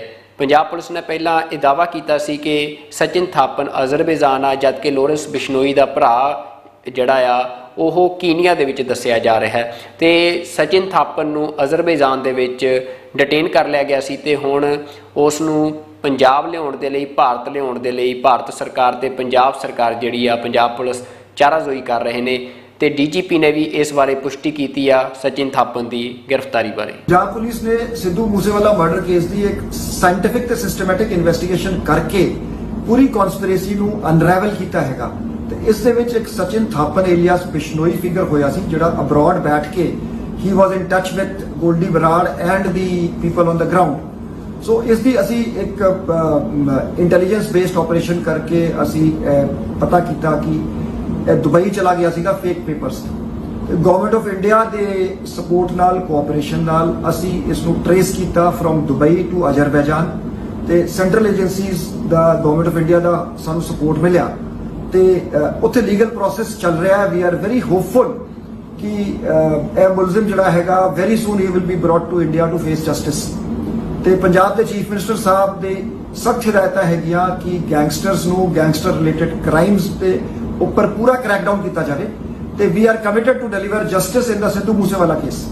ਪੰਜਾਬ ਦੇ ਵਿੱਚ ਈਸਾਈ ਪਾਦਰੀਆਂ ਵੱਲੋਂ ਜਿਸ ਤਰ੍ਹਾਂ ਸਿੱਖਾਂ ਦੇ ਵਿੱਚ ਧਰਮ ਪਰਿਵਰਤਨ ਕਰਵਾਇਆ ਜਾ ਰਿਹਾ, ਉਹ ਵੱਡੀ ਚਰਚਾ ਦਾ ਵਿਸ਼ਾ ਬਣਿਆ ਹੋਇਆ ਤੇ ਸਿੱਖ ਸਮਾਜ ਦੇ ਲਈ ਵੱਡੀ ਚਿੰਤਾ ਦਾ ਵਿਸ਼ਾ ਵੀ ਬਣਿਆ ਹੋਇਆ। ਹੁਣ ਸ਼੍ਰੋਮਣੀ ਗੁਰਦੁਆਰਾ ਪ੍ਰਬੰਧਕ ਕਮੇਟੀ ਹੋਵੇ, ਚਾਹੇ ਅਕਾਲ ਤਖਤ ਸਾਹਿਬ ਦੇ ਜਥੇਦਾਰ ਹੋਣ ਜਾਂ ਸਿੱਖ ਜਥੇਬੰਦੀਆਂ ਹੋਣ, ਹਰ ਇੱਕ ਬੰਦਾ ਇਸ ਮਸਲੇ ਦਾ ਜ਼ਿਕਰ ਕਰ ਰਿਹਾ, ਪਰ ਸ਼ਾਇਦ ਇਹ ਸਾਰੀਆਂ ਸੰਸਥਾਵਾਂ ਇਸ ਮਸਲੇ ਤੇ ਬੜਾ ਸਮਾਂ ਬੀਤਣ ਤੋਂ ਬਾਅਦ ਹੁਣ ਅਸੀਂ ਕਹਿ ਸਕਦੇ ਹਾਂ ਕਿ ਕਾਰਜਸ਼ੀਲ ਹੋਈਆਂ ਨੇ, ਜਦੋਂ ਕਿ ਪਿਛਲੇ ਲੰਮੇ ਸਮੇਂ ਤੋਂ ਜਿਹੜਾ ਇਹ ਈਸਾਈ ਪਾਦਰੀ ਨੇ ਉਹ ਲਾਲਚ ਦੇ ਕੇ ਜਾਂ ਫਿਰ ਜਿਹੜਾ ਇੱਕ ਵਹਿਮਾਂ ਭਰਮਾਂ ਦਾ ਇੱਕ ਨਵੀਂ ਤਰ੍ਹਾਂ ਦਾ ਡੇਰਾਵਾਦ ਜਿਹੜਾ ਆ ਪੰਜਾਬ ਦੇ ਵਿੱਚ ਇਹਨਾਂ ਪਾਦਰੀਆਂ ਵੱਲੋਂ ਸ਼ੁਰੂ ਕੀਤਾ ਗਿਆ ਸੀ ਤੇ ਇਹਨਾਂ ਡੇਰੇਦਾਰਾਂ ਨੂੰ, ਈਸਾਈ ਪਾਦਰੀ ਡੇਰੇਦਾਰਾਂ ਨੂੰ ਸਿਆਸੀ ਲੋਕਾਂ ਦੀ ਵੀ ਵੱਡੀ ਪੁਸ਼ਤ ਅਪਣਾਈ ਰਹੀ ਆ। ਤਾਂ ਹੁਣ ਪੰਜਾਬ ਦੇ ਵਿੱਚ ਇਹ ਮਸਲਾ ਜਿਹੜਾ ਆ ਉਹ ਡੱਡੂਆਣਾ ਅੰਮ੍ਰਿਤਸਰ ਦੇ ਵਿੱਚ ਇੱਕ ਪਿੰਡ ਆ ਜਿੱਥੋਂ ਇਸ ਮਸਲੇ ਨੇ ਵੱਡਾ ਤੂਲ ਫੜਿਆ ਆ। ਡੱਡੂਆਣਾ ਦੇ ਵਿੱਚ ਇੱਕ ਈਸਾਈ ਪਾਦਰੀ ਵੱਲੋਂ, ਜੋ ਕਿ ਡੇਰੇਦਾਰ ਸੀ, ਉਸ ਵੱਲੋਂ ਸਿੱਖਾਂ ਦਾ ਧਰਮ ਪਰਿਵਰਤਨ ਕਰਵਾਇਆ ਜਾ ਰਿਹਾ ਸੀ, ਜਿਸ ਦਾ ਵਿਰੋਧ ਇਲਾਕੇ ਦੇ ਲੋਕਾਂ ਵੱਲੋਂ ਕੀਤਾ ਗਿਆ ਤੇ ਨਿਹੰਗ ਸਿੰਘਾਂ ਦੀ ਅਗਵਾਈ ਦੇ ਵਿੱਚ ਇਲਾਕੇ ਦੇ ਲੋਕਾਂ ਨੇ ਇਸ ਪ੍ਰੋਗਰਾਮ ਦਾ ਵਿਰੋਧ ਕੀਤਾ, ਜਿੱਥੇ ਵਿਰੋਧ ਕਰਨ ਤੋਂ ਬਾਅਦ ਜਿਹੜੇ ਈਸਾਈ ਪਾਦਰੀ ਸੀ ਉਹ ਮੌਕੇ ਤੋਂ ਫਰਾਰ ਹੋ ਗਏ। ਪਰ ਹੁਣ ਪੰਜਾਬ ਪੁਲਿਸ ਨੇ ਨਿਹੰਗ ਸਿੰਘਾਂ ਦੇ ਉੱਤੇ ਅਤੇ 100 ਦੇ ਕਰੀਬ ਲੋਕਾਂ ਦੇ ਉੱਤੇ, ਵਿਰੋਧ ਕਰਨ ਵਾਲੇ ਲੋਕਾਂ ਦੇ ਉੱਤੇ ਪਰਚਾ ਦਰਜ ਕਰ ਦਿੱਤਾ ਹੈ। ਇਸ ਪਰਚੇ ਤੋਂ ਬਾਅਦ ਅਕਾਲ ਤਖਤ ਸਾਹਿਬ ਦੇ ਵੱਲੋਂ ਵੀ ਗਿਆਨੀ ਹਰਪ੍ਰੀਤ ਸਿੰਘ ਨੇ ਇਸ ਪਰਚੇ ਦਾ ਵਿਰੋਧ ਕੀਤਾ ਆ ਤੇ ਲਗਾਤਾਰ ਪੰਜਾਬ ਦੇ ਵਿੱਚ ਹੁਣ ਇਹ ਮਸਲਾ ਚਰਚਾ ਦਾ ਵਿਸ਼ਾ ਬਣਿਆ ਹੋਇਆ। ਪਰ ਸਵਾਲ ਇਹ ਹੈ ਕਿ ਆਖਰ ਇਹ ਈਸਾਈ ਪਾਦਰੀ ਕੌਣ ਨੇ, ਜਦ ਕਿ ਜਿਹੜੇ ਕੈਥੋਲਿਕ ਤੇ ਪ੍ਰੋਟੈਸਟੈਂਟ ਜਿਹੜੇ ਚਰਚ ਨੇ ਉਹ ਵੀ ਇਹਨਾਂ ਈਸਾਈ ਪਾਦਰੀ ਡੇਰੇਦਾਰਾਂ ਦਾ ਵਿਰੋਧ ਕਰ ਰਹੇ ਨੇ। ਉਹਨਾਂ ਦਾ ਕਹਿਣਾ ਹੈ ਕਿ ਇਹ ਲੋਕ ਈਸਾਈ ਧਰਮ ਨੂੰ ਗਲਤ ਤਰੀਕੇ ਦੇ ਨਾਲ ਪੇਸ਼ ਕਰ ਰਹੇ ਨੇ ਤੇ ਇਹਨਾਂ ਈਸਾਈ ਪਾਦਰੀਆਂ ਦੀਆਂ ਜਿਹੜੀਆਂ ਕਿ ਸਾਡੇ ਕੋਲ ਕੋਈ ਦੇਵੀ ਸ਼ਕਤੀਆਂ ਨੇ, ਇਸ ਤਰ੍ਹਾਂ ਦੀਆਂ ਵੀਡੀਓਜ਼ ਆਮ ਤੁਸੀਂ YouTube ਤੇ ਦੇਖ ਸਕਦੇ ਹੋ ਤੇ ਇਹਨਾਂ ਲੋਕਾਂ ਤੇ ਦੋਸ਼ ਲੱਗ ਰਹੇ ਨੇ ਕਿ ਇਹ ਲਾਲਚ ਦੇ ਕੇ ਲੋਕਾਂ ਨੂੰ, ਜਿਹੜੇ ਗਰੀਬ ਲੋਕ ਨੇ, ਜਿਹੜੇ ਅਨਪੜ੍ਹ ਲੋਕ ਨੇ, ਉਹਨਾਂ ਨੂੰ ਵਹਿਮਾਂ ਭਰਮਾਂ ਦੇ ਜਾਲ 'ਚ ਫਸਾ ਕੇ ਤੇ ਇਹ ਲੋਕ ਕਿਸੇ ਸਾਜ਼ਿਸ਼ ਦੇ ਅਧੀਨ ਧਰਮ ਪਰਿਵਰਤਨ ਦੀ ਇੱਕ ਵੱਡੀ ਲਹਿਰ ਪੰਜਾਬ 'ਚ ਚਲਾ ਰਹੇ ਨੇ।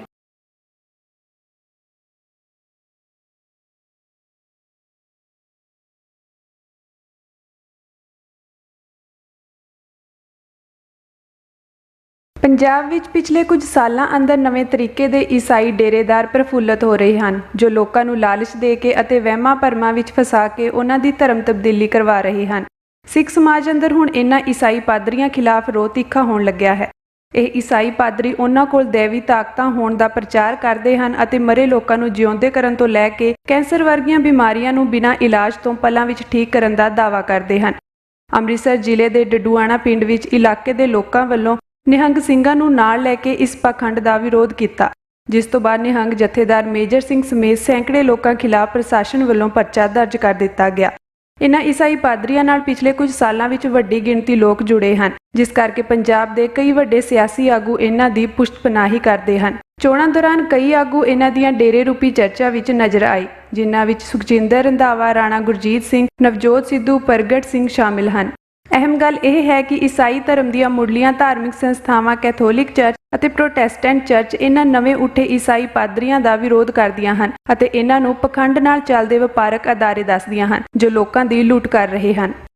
ਦਿੱਲੀ ਸਿੱਖ ਗੁਰਦੁਆਰਾ ਪ੍ਰਬੰਧਕ ਕਮੇਟੀ ਨੇ ਇਸ ਧਰਮ ਪਰਿਵਰਤਨ ਦੀ ਜਿਹੜੀ ਈਸਾਈ ਪਾਦਰੀਆਂ ਵੱਲੋਂ ਇਹ ਲਹਿਰ ਚਲਾਈ ਜਾ ਰਹੀ ਹੈ, ਇਸ ਦੇ ਖਿਲਾਫ ਇੱਕ ਧਰਮ ਜਾਗਰੂਕਤਾ ਮੁਹਿੰਮ ਦੀ ਸ਼ੁਰੂਆਤ ਕੀਤੀ ਹੈ ਤੇ ਬੀਤੇ ਦਿਨੀ 12 ਪਰਿਵਾਰਾਂ ਨੂੰ ਜੋ ਕਿ ਪਹਿਲਾਂ ਧਰਮ ਪਰਿਵਰਤਨ ਕਰ ਚੁੱਕੇ ਸੀ ਉਹਨਾਂ ਨੂੰ ਮੁੜ ਕੇ ਖਾਲਸਾ ਪੰਥ ਵਿੱਚ ਸ਼ਾਮਲ ਕਰਵਾਇਆ ਗਿਆ ਹੈ ਤੇ ਮਨਜੀਤ ਸਿੰਘ ਜੀਕੇ ਦੀ ਅਗਵਾਈ ਦੇ ਵਿੱਚ ਦਿੱਲੀ ਗੁਰਦੁਆਰਾ ਪ੍ਰਬੰਧਕ ਕਮੇਟੀ ਵੱਲੋਂ ਇਹ ਧਰਮ ਜਾਗਰੂਕਤਾ ਲਹਿਰ ਚਲਾਈ ਜਾ ਰਹੀ ਹੈ। ਦਿੱਲੀ ਸਿੱਖ ਗੁਰਦੁਆਰਾ ਪ੍ਰਬੰਧਕ ਕਮੇਟੀ ਨੇ 3 ਅਗਸਤ ਨੂੰ ਅੰਮ੍ਰਿਤਸਰ ਸਾਹਿਬ ਦੀ ਧਰਤੀ ਦੇ ਉੱਤੇ ਜਾ ਕੇ ਧਰਮ ਜਾਗਰੂਕਤਾ ਲਹਿਰ ਸ਼ੁਰੂ ਕੀਤੀ ਔਰ ਇਹ ਧਰਮ ਨੂੰ ਜਾਗਰੂਕ ਕਰਨ ਵਾਸਤੇ ਜਿਹੜਾ ਲਹਿਰ ਦਾ ਪ੍ਰੋਗਰਾਮ ਬਣਿਆ, ਉਸ ਵਕਤ ਜਿਸ ਵਕਤ ਪੰਜਾਬ ਦੀ ਉਸ ਪਾਵਨ ਧਰਤੀ ਦੇ ਉੱਤੇ ਈਸਾਈਆਂ ਦਾ ਲੱਖਾਂ ਦਾ ਇਕੱਠ ਹੋਇਆ ਔਰ ਪੰਥ ਦੇ ਚਿੰਤਿਤ ਲੋਕਾਂ ਨੇ ਜਿਸ ਵਕਤ ਸਾਨੂੰ ਅਪਰੋਚ ਕੀਤੀ, ਸਾਡੇ ਤੇ ਵਿਸ਼ਵਾਸ ਰੱਖਿਆ ਔਰ ਸਾਨੂੰ ਕਿਹਾ ਕਿ ਇਹ ਜਿਹੜੀ ਜ਼ਿੰਮੇਵਾਰੀ ਤੁਸੀਂ ਉਠਾਓ, ਜਿਹੜੇ ਸਾਡੇ ਪਰਿਵਾਰ, ਸਾਡੇ ਬੱਚੇ ਸਿੱਖੀ ਤੋਂ ਦੂਰ ਹੋ ਰਹੇ ਹੈ, ਕੌਮ ਤੋਂ ਦੂਰ ਹੋਈ ਜਾ ਰਹੇ ਹੈ ਔਰ ਈਸਾਈ ਧਰਮ ਅਪਣਾ ਰਹੇ ਹੈ, ਉਹਨਾਂ ਲੋਕਾਂ ਨੂੰ ਜਾਗਰੂਕ ਕਰਨ ਦਾ ਪ੍ਰੋਗਰਾਮ ਕੀਤਾ ਜਾਏ। ਸਾਡੀ ਦਿੱਲੀ ਸਿੱਖ ਗੁਰਦੁਆਰਾ ਪ੍ਰਬੰਧਕ ਕਮੇਟੀ ਦੀ ਟੀਮ ਨੇ ਧਰਮ ਪ੍ਰਚਾਰ ਕਮੇਟੀ ਦੀ ਡਿਊਟੀ ਲਾਈ ਔਰ ਉਹਨਾਂ ਨੇ ਮਿਲ ਕੇ ਸਾਰਿਆਂ ਨੇ ਪੰਜਾਬ ਦੇ ਵਿੱਚ ਅਸੀਂ ਜਦ ਜਾ ਕੇ 3 ਤਰੀਕ ਨੂੰ 3 ਅਗਸਤ ਨੂੰ ਦਫ਼ਤਰ ਖੋਲ੍ਹਿਆ, ਸਰਦਾਰ ਮਨਜੀਤ ਸਿੰਘ ਭੂਮਾ ਜਿਹੜੇ ਆਲ ਇੰਡੀਆ ਸਿੱਖ ਸਟੂਡੈਂਟ ਫੈਡਰੇਸ਼ਨ ਦੇ ਪੁਰਾਣੇ ਕਾਰਜਕਾਰ ਵੀ ਰਹੇ ਨੇ ਔਰ ਬਹੁਤ ਜ਼ਿਆਦਾ ਉਹਨਾਂ ਨੇ ਮਿਹਨਤ ਕੀਤੀ। ਉਹਨਾਂ ਦੇ ਸਮੁੱਚੀ ਸਾਥੀਆਂ ਨੂੰ ਜੋ ਅਸੀਂ ਟੀਮ ਬਣਾ ਕੇ ਆਏ ਸੀ, ਜੋ ਪ੍ਰੇਰਨਾਵਾਂ ਪਿੰਡਾਂ 'ਚ ਜਾ ਕੇ ਦੇਣੀ ਸ਼ੁਰੂ ਕੀਤੀ, ਅੱਜ ਮੈਨੂੰ ਖੁਸ਼ੀ ਹੋ ਰਹੀ ਹੈ ਦੱਸਦੇ ਹੋਏ ਕਿ ਅੱਜ 12 ਪਰਿਵਾਰ ਜਿਹੜੇ ਕ੍ਰਿਸਚੈਨਿਟੀ ਵੱਲ ਚਲੇ ਗਏ ਸੀ, ਜਿਨ੍ਹਾਂ ਨੇ ਕ੍ਰਿਸਚਨ ਧਰਮ ਅਪਣਾ ਲਿਆ ਸੀ, ਉਹਨਾਂ ਨੂੰ ਪ੍ਰੇਰਿਤ ਕਰਕੇ ਵਾਪਸ ਸਿੱਖੀ ਦੇ ਵਿੱਚ ਲੈ ਕੇ ਆਏ। ਭਾਰਤ ਅੰਦਰ ਬਲਾਤਕਾਰੀ ਮਾਨਸਿਕਤਾ ਦਾ ਪ੍ਰਗਟਾਵਾ ਨਿਤ ਦਿਨ ਕਿਸੇ ਨਾ ਕਿਸੇ ਰੂਪ ਦੇ ਵਿੱਚ ਸਾਹਮਣੇ ਆਉਂਦਾ ਰਹਿੰਦਾ ਹੈ। ਬਲਾਤਕਾਰੀ ਮਾਨਸਿਕਤਾ ਨੂੰ ਭਾਰਤ ਦੇ ਵਿੱਚ ਰਾਜਨੀਤਿਕ ਟੂਲ ਵਜੋਂ ਵੀ ਵਾਰ-ਵਾਰ ਵਰਤਿਆ ਗਿਆ, ਭਾਵੇਂ ਉਹ 1984 ਦੀ ਸਿੱਖ ਨਸਲਕੁਸ਼ੀ ਹੋਵੇ, ਚਾਹੇ ਉਹ 2002 ਦੇ ਵਿੱਚ ਗੁਜਰਾਤ ਦੇ ਵਿੱਚ ਹੋਇਆ ਮੁਸਲਮਾਨ ਕਤਲੇਆਮ ਹੋਵੇ, ਜਿੱਥੇ ਕਿ ਬੀਬੀਆਂ ਨੂੰ ਬੇਪਤ ਕੀਤਾ ਗਿਆ, ਬੀਬੀਆਂ ਦੀ ਬੇਪਤੀ ਕਰਦਿਆਂ ਸਮੂਹਕ ਬਲਾਤਕਾਰ ਕੀਤੇ ਗਏ।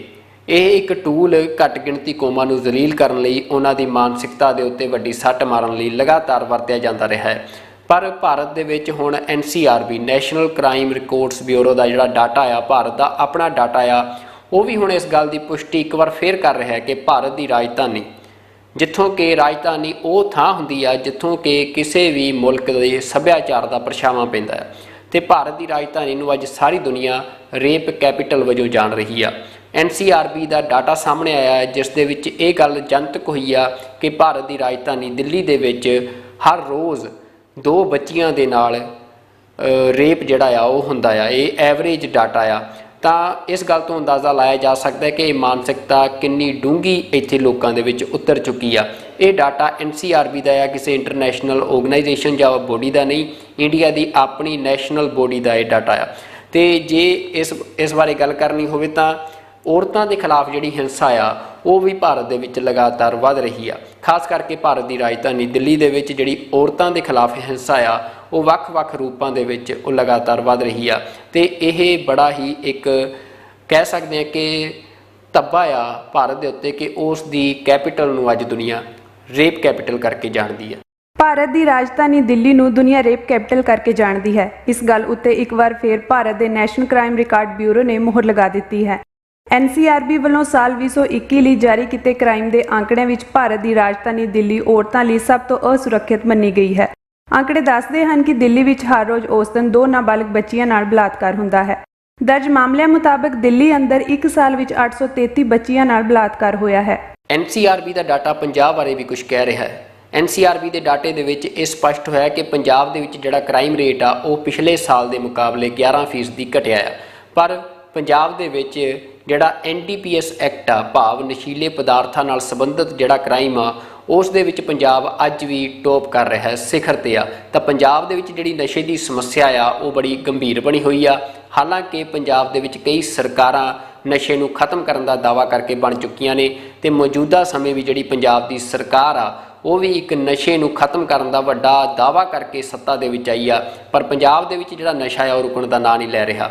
ਇਸ ਦੇ ਨਾਲ ਇੱਕ ਜੁੜਦੀ ਵੱਡੀ ਅਪਡੇਟ ਜਿਹੜੀ ਆ ਉਹ ਹੁਣ ਸਾਹਮਣੇ ਆ ਰਹੀ ਆ। ਹਾਲਾਂਕਿ TV84 ਵੱਲੋਂ ਅਸੀਂ ਪਹਿਲਾਂ ਵੀ ਇਸ ਬਾਰੇ ਰਿਪੋਰਟਸ ਤੁਹਾਡੇ ਸਾਹਮਣੇ ਲਿਆ ਚੁੱਕੇ ਹਾਂ ਕਿ ਪੰਜਾਬ ਦੇ ਵਿੱਚ ਜਿਹੜਾ ਹੁਣ ਡਰੱਗ ਟ੍ਰੇਡ ਆ ਉਹ ਵਾਇਆ ਗੁਜਰਾਤ ਤੇ ਵਾਇਆ ਮਹਾਰਾਸ਼ਟਰ ਹੋ ਰਿਹਾ ਹੈ। ਤੇ ਹੁਣ ਇਸ ਗੱਲ ਦੇ ਉੱਤੇ ਪੰਜਾਬ ਪੁਲਿਸ ਨੇ ਵੀ ਜਿਹੜਾ ਆ ਮੋਹਰ ਲਾ ਦਿੱਤੀ ਆ। ਤਾਂ ਪਿਛਲੇ ਦਿਨੀ ਪੰਜਾਬ ਪੁਲਿਸ ਨੇ ਇਹ ਦਾਅਵਾ ਕੀਤਾ ਹੈ ਕਿ ਪੰਜਾਬ ਦੇ ਵਿੱਚ ਜਿਹੜਾ ਡਰੱਗ ਟ੍ਰੇਡ ਆ ਉਸ ਦੇ ਲਈ ਹੁਣ ਮਹਾਰਾਸ਼ਟਰ ਤੇ ਗੁਜਰਾਤ ਜਿਹੜੇ ਆ ਉਹ ਹੌਟ ਸਪੌਟ ਬਣ ਚੁੱਕੇ ਨੇ। ਜਿਹੜੇ ਮਹਾਰਾਸ਼ਟਰ ਤੇ ਗੁਜਰਾਤ ਦੇ ਜਿਹੜੇ ਸੀ ਪੋਰਟਸ ਨੇ ਉਹਨਾਂ ਦੇ ਰਾਹੀਂ ਹੁਣ ਪੰਜਾਬ ਦੇ ਵਿੱਚ ਵੱਡੇ ਪੱਧਰ ਤੇ ਨਸ਼ਾ ਸਪਲਾਈ ਕੀਤਾ ਜਾ ਰਿਹਾ ਹੈ। ਤੇ ਸਭ ਤੋਂ ਵੱਡੀ ਜਿਹੜੀਆਂ ਖੇਪਾਂ ਨੇ ਨਸ਼ੇ ਦੀਆਂ ਉਹ ਅਡਾਨੀ ਦੀ ਮਾਲਕੀ ਵਾਲੇ ਜਿਹੜੇ ਗੁਜਰਾਤ ਦੇ ਵਿੱਚ ਪੋਰਟ ਨੇ ਉਹਨਾਂ ਦੇ ਉੱਤੋਂ ਫੜੀਆਂ ਜਾ ਰਹੀਆਂ ਨੇ। ਅੰਕੜਿਆਂ ਮੁਤਾਬਕ ਪੰਜਾਬ ਵਿੱਚ ਕ੍ਰਾਈਮ ਪਿਛਲੇ ਸਾਲ ਦੇ ਮੁਕਾਬਲੇ 11% ਘਟਿਆ ਹੈ। ਹਾਲਾਂਕਿ ਪੰਜਾਬ ਨਸ਼ੇ ਨਾਲ ਜੁੜੇ ਕ੍ਰਾਈਮ ਦੇ ਮਾਮਲਿਆਂ ਵਿੱਚ ਸਭ ਤੋਂ ਉੱਤੇ ਹੈ। ਪੰਜਾਬ ਵਿੱਚ ਨਸ਼ੇ ਨਾਲ ਸੰਬੰਧਿਤ ਸਭ ਤੋਂ ਵੱਧ ਮਾਮਲੇ ਦਰਜ ਕੀਤੇ ਗਏ ਹਨ। ਪੰਜਾਬ ਪੁਲਿਸ ਦੇ IG ਸੁਖਚੈਨ ਸਿੰਘ ਗਿੱਲ ਨੇ ਕਿਹਾ ਕਿ ਗੁਜਰਾਤ ਅਤੇ ਮਹਾਰਾਸ਼ਟਰ ਹੁਣ ਨਸ਼ਾ ਸਪਲਾਈ ਦੇ ਨਵੇਂ ਹੌਟਸਪੌਟ ਬਣ ਚੁੱਕੇ ਹਨ। ਪੰਜਾਬ ਪੁਲਿਸ ਨੇ ਪਿਛਲੇ 2 ਮਹੀਨਿਆਂ ਅੰਦਰ ਇਨ੍ਹਾਂ ਥਾਵਾਂ ਤੋਂ ਪੰਜਾਬ ਵਿੱਚ ਆਈ 185.5 ਕਰੋੜ ਰੁਪਏ ਦੀ ਹੀਰੋਇਨ ਫੜੀ ਹੈ। 12 ਜੁਲਾਈ ਨੂੰ ਪੰਜਾਬ ਪੁਲਿਸ ਨੇ ਗੁਜਰਾਤ ਸਥਿਤ ਗੌਤਮ ਅਡਾਨੀ ਦੀ ਮਾਲਕੀ ਵਾਲੇ ਮੁਦਰਾ ਪੋਰਟ ਤੋਂ ਪੰਜਾਬ ਵਿੱਚ ਸਪਲਾਈ ਹੋਣ ਵਾਲੀ 75 ਕਿਲੋਗ੍ਰਾਮ ਹੀਰੋਇਨ ਫੜੀ ਸੀ। ਮੁਦਰਾ ਪੋਰਟ ਤੋਂ ਪਹਿਲਾਂ ਵੀ ਵੱਡੀ ਮਾਤਰਾ ਵਿੱਚ ਹੀਰੋਇਨ ਫੜੀ ਜਾ ਚੁੱਕੀ ਹੈ। ਗੌਤਮ ਅਡਾਨੀ ਨੂੰ ਭਾਰਤ ਦੇ ਪ੍ਰਧਾਨ ਮੰਤਰੀ ਨਰਿੰਦਰ ਮੋਦੀ ਦਾ ਬੇहद ਕਰੀਬੀ ਮੰਨਿਆ ਜਾਂਦਾ ਹੈ ਅਤੇ 2014 ਵਿੱਚ ਨਰਿੰਦਰ ਮੋਦੀ ਦੇ ਪ੍ਰਧਾਨ ਮੰਤਰੀ ਬਣਨ ਤੋਂ ਬਾਅਦ ਅਡਾਨੀ ਦੀ ਆਮਦਨ ਵਿੱਚ ਬੇਹਿਸਾਬਾ ਵਾਧਾ ਹੋਇਆ ਹੈ। ਅਡਾਨੀ ਹੁਣ ਦੁਨੀਆ ਵਿੱਚ ਤੀਜਾ ਸਭ ਤੋਂ ਅਮੀਰ ਆਦਮੀ ਹੈ। ਇਹ ਬਹੁਤ ਵੱਡੀ ਖੇਪ ਸੀ ਰੂਟ ਤੋਂ ਇੰਡੀਆ ਦੇ ਵਿੱਚ ਆਈ ਸੀ ਤੇ ਭੁਜ ਗੁਜਰਾਤ ਤੋਂ ਪੰਜਾਬ ਦੇ ਵਿੱਚ ਆ ਰਹੀ ਸੀਗੀ ਟਰੱਕਾਂ ਦੇ ਰਾਹੀਂ। ਤੇ ਸਿਸਟਮੈਟਿਕ ਇਨਵੈਸਟੀਗੇਸ਼ਨ ਤੋਂ ਬਾਅਦ ਨਵਾਂਸ਼ਹਿਰ ਪੁਲਿਸ ਨੇ ਇਨਫੋਰਮੇਸ਼ਨ ਡਿਵੈਲਪ ਕੀਤੀ ਤੇ 2 ਬੰਦਿਆਂ ਦੀ ਗ੍ਰਿਫਤਾਰੀ ਕੀਤੀ। ਉਹਨਾਂ ਦੀ ਪ੍ਰੀਲਿਮਿਨਰੀ ਇਨਵੈਸਟੀਗੇਸ਼ਨ 'ਚ ਇਹ ਗੱਲ ਸਾਹਮਣੇ ਆਈ ਹੈ ਕਿ ਸੋਨੂ ਖੱਤਰੀ ਨਾਂ ਦਾ ਗੈਂਗਸਟਰ ਜਿਸ ਤੇ 20 ਪਰਚੇ ਦਰਜ ਹੈਗੇ ਜਿਹੜਾ ਬਾਹਰ ਬੈਠਾ ਹੈ ਉਸਨੇ ਹੈਰੋਇਨ ਭੇਜੀ ਸੀ। ਅਸੀਂ ਇਨਵੈਸਟੀਗੇਸ਼ਨ ਨੂੰ ਜਾਰੀ ਰੱਖਦੇ ਹੋਏ ਇਸ ਖੇਪ ਦੇ ਫਾਰਵਰਡ ਤੇ ਬੈਕਵਰਡ ਲਿੰਕੇजेस ਨੂੰ ਵਰਕਆਊਟ ਕਰਾਂਗੇ। ਨੈਟਵਰਕ ਦੇ ਵਿੱਚ ਜਿਹੜੇ ਵੀ ਸੰਦਿਗਧ ਮੁਲਜ਼ਮ ਹੈਗੇ ਉਹਨਾਂ ਨੂੰ ਗ੍ਰਿਫਤਾਰ ਕਰਾਂਗੇ। ਆਮ ਆਦਮੀ ਪਾਰਟੀ ਦੀ ਸਰਕਾਰ ਦਾ ਦਿੱਲੀ ਦੇ ਵਿੱਚ ਜਿਹੜਾ ਮਾਡਲ ਸੀ ਆਬਕਾਰੀ ਨੀਤੀ ਦਾ ਉਸ ਦੇ ਉੱਤੇ ਜਿਹੜੀ ਇੱਕ ਗਰਜ ਡਿੱਗ ਰਹੀ ਆ। ਆਬਕਾਰੀ ਨੀਤੀ ਦੇ ਵਿੱਚ ਜਿਹੜਾ ਵੱਡਾ ਘੁਟਾਲਾ ਹੋਇਆ ਆ ਉਸ ਦਾ ਪਰਛਾਵਾਂ ਹੁਣ ਪੰਜਾਬ ਦੇ ਵਿੱਚ ਵੀ ਪੈਂਦਾ ਨਜ਼ਰ ਆ ਰਿਹਾ ਹੈ। ਅੱਜ ਪੰਜਾਬ ਦੇ ਵਿੱਚ ਸ਼੍ਰੋਮਣੀ ਅਕਾਲੀ ਦਲ ਬਾਦਲ ਦੇ ਵਫਦ ਵੱਲੋਂ ਸੁਖਬੀਰ ਸਿੰਘ ਬਾਦਲ ਦੀ ਅਗਵਾਈ ਦੇ ਵਿੱਚ ਪੰਜਾਬ ਦੇ ਰਾਜਪਾਲ ਨਾਲ ਮੁਲਾਕਾਤ ਕੀਤੀ ਗਈ ਤੇ ਇਹ ਦੋਸ਼ ਲਾਇਆ ਗਿਆ ਕਿ ਪੰਜਾਬ ਦੀ ਆਬਕਾਰੀ ਨੀਤੀ ਦੇ ਵਿੱਚ 500 ਕਰੋੜ ਰੁਪਏ ਦਾ ਕਪੜਾ ਹੋਇਆ ਹੈ।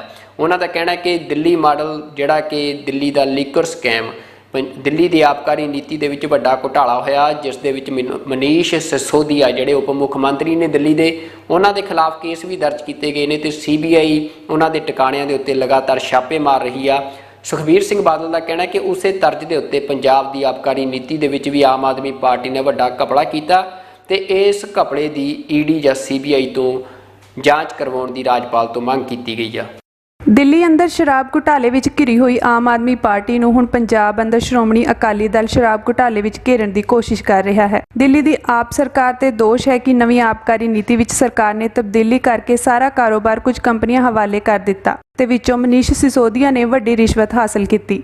ਸੀਬੀਆਈ ਵੱਲੋਂ ਇਸ ਮਾਮਲੇ ਵਿੱਚ ਮਨੀਸ਼ ਸਿਸੋਦੀਆ ਦੇ ਕਈ ਟਿਕਾਣਿਆਂ ਤੇ ਛਾਪੇਮਾਰੀ ਕੀਤੀ ਗਈ ਹੈ। ਦਿੱਲੀ ਦੇ ਉਪ ਮੁੱਖ ਮੰਤਰੀ ਮਨੀਸ਼ ਸਿਸੋਦੀਆ ਖਿਲਾਫ ਇਸ ਘੁਟਾਲੇ ਵਿੱਚ ਕੇਸ ਦਰਜ ਕਰ ਲਿਆ ਗਿਆ ਹੈ। ਸ਼੍ਰੋਮਣੀ ਅਕਾਲੀ ਦਲ ਦਾ ਕਹਿਣਾ ਹੈ ਕਿ ਦਿੱਲੀ ਮਾਡਲ ਤੇ ਚੱਲਦਿਆਂ ਹੀ ਪੰਜਾਬ ਦੀ ਆਬਕਾਰੀ ਨੀਤੀ ਵਿੱਚ ਵੀ ਘਪਲਾ ਹੋਇਆ ਹੈ ਅਤੇ ਸਾਰਾ ਕਾਰੋਬਾਰ 2 ਕੰਪਨੀਆਂ ਨੂੰ ਦੇ ਦਿੱਤਾ ਗਿਆ ਹੈ। ਪੰਜਾਬ ਦੀ ਆਬਕਾਰੀ ਨੀਤੀ ਵਿੱਚ 500 ਕਰੋੜ ਰੁਪਏ ਦਾ ਘਪਲਾ ਹੋਣ ਦਾ ਦੋਸ਼ ਲਗਾਉਂਦੇ ਹੋਏ ਰਾਜਪਾਲ ਬਨਵਾਰੀ ਲਾਲ ਪੁਰੋਹਿਤ ਨੂੰ ਮੰਗ ਪੱਤਰ ਸੌਂਪਿਆ।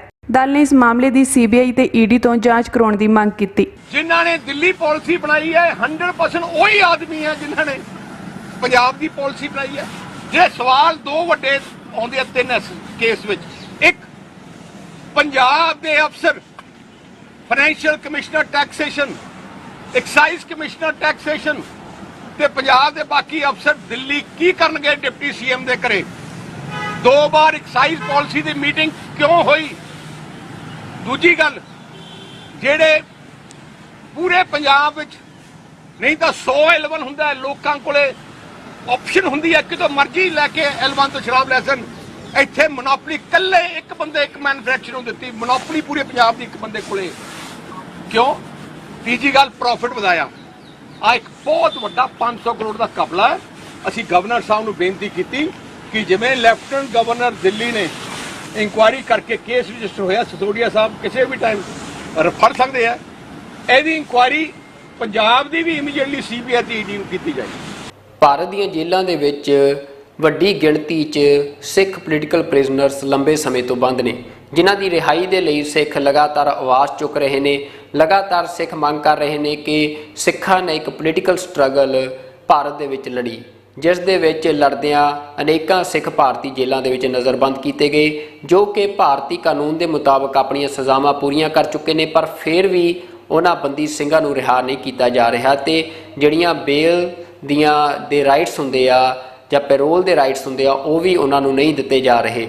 ਪਰ ਸਿੱਖਾਂ ਦੀ ਅੱਜ ਪੋਲੀਟੀਕਲ ਆਵਾਜ਼ ਜਿਹੜੀ ਆ ਉਹ ਨਹੀਂ ਸੁਣੀ ਜਾ ਰਹੀ। ਸਰਕਾਰਾਂ ਬਦਲੀਆਂ, ਕਈ ਸਰਕਾਰਾਂ ਆ ਚੁੱਕੀਆਂ ਨੇ, ਪਰ ਕਿਸੇ ਵੀ ਸਰਕਾਰ ਨੇ ਬੰਦੀ ਸਿੰਘਾਂ ਦੇ ਮਸਲੇ ਦੇ ਉੱਤੇ ਕੋਈ ਵੱਡਾ ਕਦਮ ਨਹੀਂ ਚੁੱਕਿਆ। ਨਰਿੰਦਰ ਮੋਦੀ ਦੀ ਸਰਕਾਰ ਇਹ ਐਲਾਨ ਵੀ ਗੁਰਪੁਰਬ ਤੇ ਕਰ ਚੁੱਕੀ ਆ ਕਿ ਉਹ ਬੰਦੀ ਸਿੰਘਾਂ ਨੂੰ ਰਿਹਾ ਕਰਨਗੇ, ਪਰ ਉਸ ਤੋਂ ਬਾਅਦ ਰਿਹਾਈ ਦੇ ਲਈ ਕੁਝ ਵੀ ਨਹੀਂ ਕੀਤਾ ਗਿਆ। ਅੱਜ ਭਾਰਤ ਦੇ ਜਲ ਸ਼ਕਤੀ ਮੰਤਰੀ ਗਜੇਂਦਰ ਸ਼ੇਖਾਵਤ ਮੋਹਾਲੀ ਆਏ ਹੋਏ ਸਨ। ਜਦੋਂ ਉਹਨਾਂ ਨੂੰ ਪੱਤਰਕਾਰ ਮਿਲਣੀ ਦੌਰਾਨ ਇਹ ਸਵਾਲ ਕੀਤਾ ਗਿਆ ਕਿ ਬੰਦੀ ਸਿੰਘਾਂ ਦੀ ਰਿਹਾਈ ਦੇ ਮੁੱਦੇ ਤੇ ਭਾਰਤ ਸਰਕਾਰ ਕੀ ਕਰ ਰਹੀ ਹੈ, ਤਾਂ ਗਜੇਂਦਰ ਸ਼ੇਖਾਵਤ ਨੇ ਕਹਿ ਕੇ ਆਪਣਾ ਪੱਲਾ ਝਾੜ ਲਿਆ ਕਿ ਉਹ ਤਾਂ ਵਾਰ-ਵਾਰ ਬੰਦੀ ਸਿੰਘਾਂ ਦੀ ਸੂਚੀ ਮੰਗ ਰਹੇ ਨੇ, ਪਰ ਕੋਈ ਵੀ ਉਹਨਾਂ ਨੂੰ ਇਹ ਸੂਚੀ ਮੁਹੱਈਆ ਨਹੀਂ ਕਰਵਾ ਰਿਹਾ। ਗਜੇਂਦਰ ਸ਼ੇਖਾਵਤ ਨੇ ਕਿਹਾ ਕਿ ਮੋਦੀ ਸਰਕਾਰ ਇਸ ਗੰਭੀਰ ਮੁੱਦੇ ਤੇ ਧਿਆਨ ਦੇ ਰਹੀ ਆ ਤੇ बड़ी हमदर्दी के नाल इस मुद्दे ते गौर कर रही है। जहाँ तक बंदी सिखों का विषय, प्रकाशोत्सव के समय में माननीय मोदी जी के निर्देश पर सरकार ने घोषणा की थी। उस घोषणा में से 2 को छोड़ करके बाकी पूरी घोषणा इम्प्लीमेंट हो गई है। सब लोगों को जिनको छोड़ा जाना था छोड़ा गया है, जिसके डेथ सेंटेंस को लाइफ सेंटेंस में कन्वर्ट करना था वो भी हुआ है।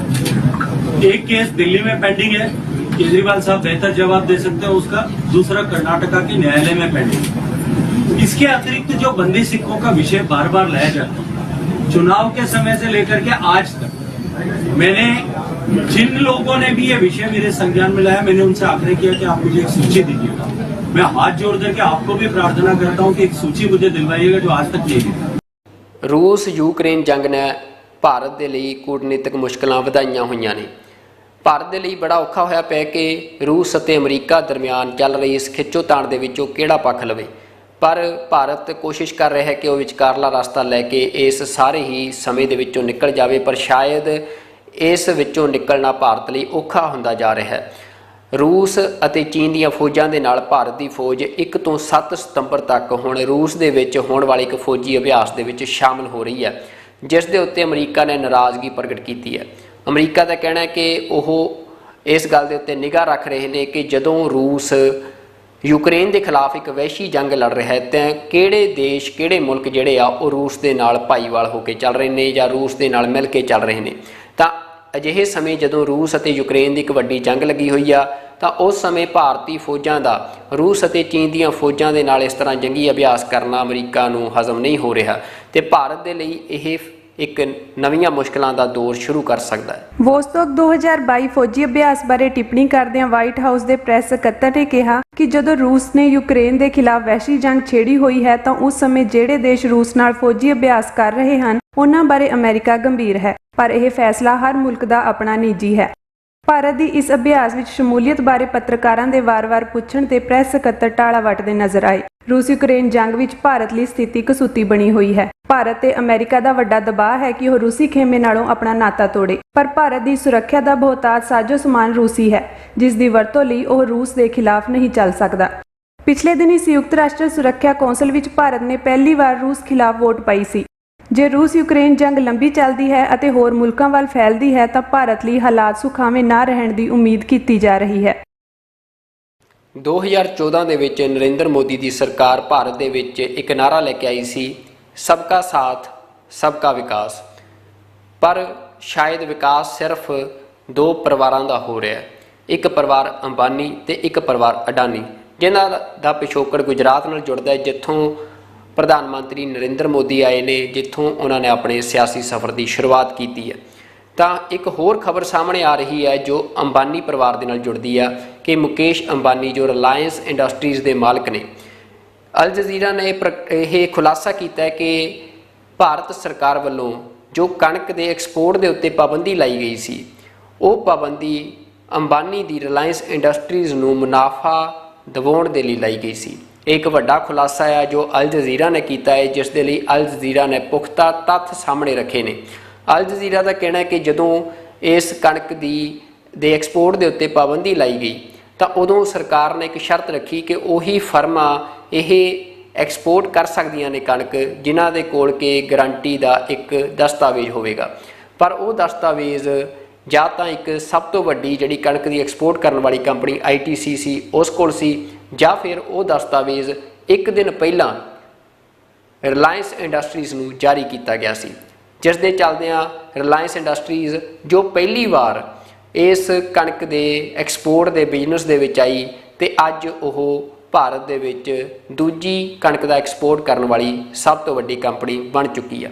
ਤਾਂ ਅਲ ਜਜ਼ੀਰਾ ਦੀ ਰਿਪੋਰਟ ਨੇ ਪੁਖਤਾ ਤੱਥ ਸਾਹਮਣੇ ਰੱਖੇ ਨੇ ਕਿ ਕਿਵੇਂ ਭਾਰਤ ਸਰਕਾਰ ਨੇ, ਨਰਿੰਦਰ ਮੋਦੀ ਦੀ ਸਰਕਾਰ ਨੇ ਇਹ ਵੱਡਾ ਫੈਸਲਾ ਲਿਆ, ਖਾਸ ਕਰਕੇ ਉਸ ਸਮੇਂ ਜਦੋਂ ਰੂਸ ਅਤੇ ਯੂਕਰੇਨ ਦਰਮਿਆਨ ਜੰਗ ਕਾਰਨ ਦੁਨੀਆ ਇੱਕ ਵੱਡੀ ਕਣਕ ਦੀ ਥੋੜ ਦਾ ਸਾਹਮਣਾ ਕਰ ਰਹੀ ਸੀ ਤੇ ਉਦੋਂ ਭਾਰਤ ਸਰਕਾਰ ਨੇ ਕਣਕ ਦੇ ਐਕਸਪੋਰਟ ਦੇ ਉੱਤੇ ਪਾਬੰਦੀ ਲਾਈ, ਜਿਸ ਦਾ ਕਿ ਸਿਰਫ ਅੰਬਾਨੀ ਨੂੰ ਫਾਇਦਾ ਹੋਇਆ ਤੇ ਪੰਜਾਬ ਦੇ ਭਾਰਤ ਦੇ ਕਿਸਾਨਾਂ ਨੂੰ ਤੇ ਇੱਥੋਂ ਦੇ ਹੋਰ ਛੋਟੇ ਵਪਾਰੀਆਂ ਨੂੰ ਜਿਸ ਦਾ ਵੱਡਾ ਨੁਕਸਾਨ ਝੱਲਣਾ ਪਿਆ। 13 ਮਈ ਨੂੰ ਅਚਾਨਕ ਭਾਰਤ ਸਰਕਾਰ ਨੇ ਕਣਕ ਦੇ ਐਕਸਪੋਰਟ ਤੇ ਰੋਕ ਦਾ ਐਲਾਨ ਕਰ ਦਿੱਤਾ। ਇਸ ਐਲਾਨ ਨੇ ਸਾਰੀ ਮੰਡੀ ਨੂੰ ਹਿਲਾ ਕੇ ਰੱਖ ਦਿੱਤਾ। ਖਾਸ ਕਰਕੇ ਇਹ ਐਲਾਨ ਉਸ ਸਮੇਂ ਆਇਆ ਸੀ ਜਦੋਂ ਯੂਕਰੇਨ ਰੂਸ ਜੰਗ ਕਾਰਨ ਦੁਨੀਆ ਪਹਿਲਾਂ ਹੀ ਕਣਕ ਦੀ ਘਾਟ ਦਾ ਸਾਹਮਣਾ ਕਰ ਰਹੀ ਸੀ। ਹੁਣ ਇਸ ਫੈਸਲੇ ਪਿੱਛੇ ਲੁਕੇ ਅਸਲ ਮਨੋਰਥ ਨਸ਼ਰ ਹੋਏ ਹਨ ਤਾਂ ਦੁਨੀਆ ਹੈਰਾਨ ਹੈ। ਅਲ ਜਜ਼ੀਰਾ ਨੇ ਦਾਅਵਾ ਕੀਤਾ ਹੈ ਕਿ ਭਾਰਤ ਸਰਕਾਰ ਨੇ ਇਹ ਐਲਾਨ ਮਹਿਜ਼ ਮੁਕੇਸ਼ ਅੰਬਾਨੀ ਦੀ ਕੰਪਨੀ ਰਿਲਾਇੰਸ ਇੰਡਸਟਰੀਜ਼ ਨੂੰ ਮੁਨਾਫਾ ਕਰਾਉਣ ਲਈ ਕੀਤਾ ਸੀ। ਭਾਰਤ ਸਰਕਾਰ ਵੱਲੋਂ ਇਸ ਪਾਬੰਦੀ ਦਾ ਐਲਾਨ ਕਰਨ ਮੌਕੇ ਨਾਲ ਇਹ ਸ਼ਰਤ ਰੱਖੀ ਗਈ ਸੀ ਕਿ ਉਹ ਕਾਰੋਬਾਰੀ ਹੀ ਕਣਕ ਨੂੰ ਵਿਦੇਸ਼ਾਂ ਵਿੱਚ ਵੇਚ ਸਕਦੇ ਹਨ ਜਿਨ੍ਹਾਂ ਕੋਲ ਬੈਂਕ ਗਰੰਟੀ ਦਾ ਦਸਤਾਵੇਜ਼ ਹੋਵੇਗਾ। ਕਣਕ ਐਕਸਪੋਰਟ ਦਾ ਕੰਮ ਕਰਦੇ ਬਾਕੀ ਛੋਟੇ ਵਪਾਰੀ ਇਸ ਦਸਤਾਵੇਜ਼ ਨੂੰ ਨਹੀਂ ਵਰਤਦੇ ਸਨ। ਸਿਰਫ ਭਾਰਤ ਦੀ ਸਭ ਤੋਂ ਵੱਡੀ ਕਣਕ ਐਕਸਪੋਰਟ ਕਰਨ ਵਾਲੀ ਕੰਪਨੀ ITC ਇਹ ਦਸਤਾਵੇਜ਼ ਵਰਤਦੀ ਸੀ। ਪਰ ਖਾਸ ਗੱਲ ਇਹ ਸੀ ਕਿ ਰਿਲਾਇੰਸ ਇੰਡਸਟਰੀਜ਼ ਨੇ ਇਸ ਪਾਬੰਦੀ ਦੇ ਐਲਾਨ ਤੋਂ ਇੱਕ ਦਿਨ ਪਹਿਲਾਂ ਭਾਵ 12 ਮਈ ਨੂੰ ਹੀ ਇਹ ਦਸਤਾਵੇਜ਼ ਹਾਸਲ ਕਰ ਲਿਆ ਸੀ। ਹੋਰ ਅਹਿਮ ਤੱਥ ਇਹ ਹੈ ਕਿ ਰਿਲਾਇੰਸ ਇੰਡਸਟਰੀ ਇਸ ਪਾਬੰਦੀ ਤੋਂ ਬਾਅਦ ਪਹਿਲੀ ਵਾਰ ਕਣਕ ਖਰੀਦਣ ਵੇਚਣ ਦੇ ਵਪਾਰ ਵਿੱਚ ਸ਼ਾਮਿਲ ਹੋਈ ਹੈ। ਭਾਰਤ ਸਰਕਾਰ ਦੇ ਇਸ ਫੈਸਲੇ ਨੇ ਪਹਿਲੀ ਵਾਰ ਵਿੱਚ ਹੀ ਰਿਲਾਇੰਸ ਨੂੰ ਕਣਕ ਐਕਸਪੋਰਟ ਕਰਨ ਵਾਲੀ ਦੂਜੀ ਸਭ ਤੋਂ ਵੱਡੀ ਕੰਪਨੀ ਬਣਾ ਦਿੱਤਾ ਤੇ ਕੰਪਨੀ ਨੇ ਇਸ ਵਿੱਚੋਂ ਵੱਡਾ ਮੁਨਾਫਾ ਹਾਸਲ ਕੀਤਾ। ਪਰ ਭਾਰਤ ਸਰਕਾਰ ਦਾ ਇਹ ਫੈਸਲਾ ਬਾਕੀ ਵਪਾਰੀਆਂ ਅਤੇ ਕਿਸਾਨਾਂ ਦਾ ਵੱਡਾ ਨੁਕਸਾਨ ਕਰਵਾ ਗਿਆ।